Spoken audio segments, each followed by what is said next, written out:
इगतपुरी तालुक्यातील घोटी परिसरात एका युवकाचा डॉक्टरच्या चुकीच्या उपचारामुळे मृत्यू झाल्याची धक्कादायक घटना उघडकीस आली आहे।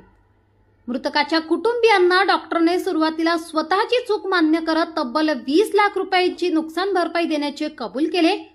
मात्र अवघ्या 2 दिवसानंतर डॉक्टरने स्वतःच पोलीस स्टेशनमध्ये उपस्थित राहून मृत युवकाच्या नातेवाईकांनी खंडणी मागितल्याचा खोटा आरोप करत तक्रार दाखल केली आहे। या प्रकाराने संतप्त झालेल्या आगरी समाज बांधवांनी मोठ्या संख्येने एकत्र येत घोटी पोलीस स्टेशनवर निदर्शन रॅली काढत संबंधित डॉक्टरवर कठोर कारवाई करण्याची मागणी केली आहे। समाज बांधवांनी दिलेल्या निवेदनात सांगितले की चुकीचा उपचार करून जीव घेणाऱ्या डॉक्टरने भरपाईची स्वतःच कबुली करून नंतर खंडणीसारखे खोटे आरोप करणे ही गंभीर बाब आहे आणि यामुळे पीडित कुटुंबियांवर अन्याय झाला आहे। या संपूर्ण प्रकरणाची सखोल चौकशी करून डॉक्टरवर फसवणूक, खोट्या तक्रारी व जीविताला धोका पोहोचवण्याचे गुन्हे दाखल करण्यात यावेत अशी मागणी आगरी समाज बांधवांनी केली आहे।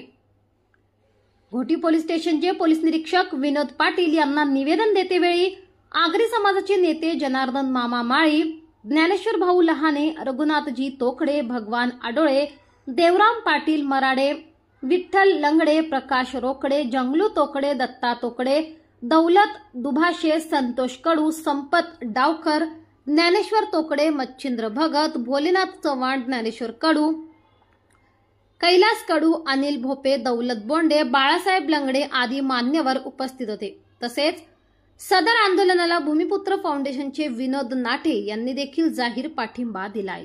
आज मौजे देवळे येथील हिरामन दत्तात्रय तोकडे याच्यावरती जे हरी हॉस्पिटलमध्ये ते मकरंद काळे या वैद्यकीय अधिकाऱ्याकडून जो चुकीचं इंजेक्शन दिल्यामुळे तो मृत्यू पावल्याचा तो संशय सगळ्या कुटुंबाने व्यक्त केला आणि त्यावेळेला त्या डॉक्टरने त्या कुटुंबाला सांगितलं की आपण कुठल्या प्रकारचं पीएम करू नका, पोलीस स्टेशनला जाऊ नका आणि त्यांच्यावरती विश्वास ठेवून त्या कुटुंबाने ती अंत्यविधी त्या मुलाची केली आणि त्यानंतर त्याच्या कुटुंबाला थोडीशी जी लागणारी जी मदत आहे ती मदत देण्याचं त्यांनी कबूल केलं होतं।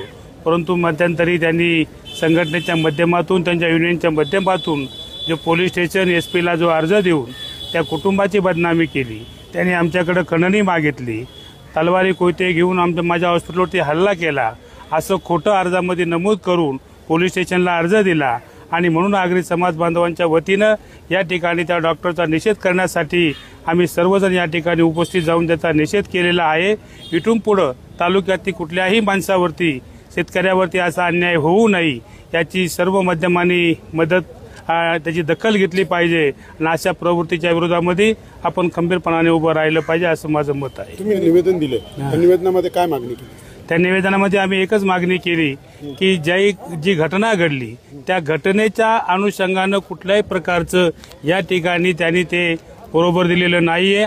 त्याच्यामध्ये जो खंडणीचा उल्लेख आम्ही केलेला नाहीये, त्या ठिकाणी कुठल्याही प्रकारचं शस्त्र घेऊन आम्ही त्या दवाखान्यात गेलेलो नाही।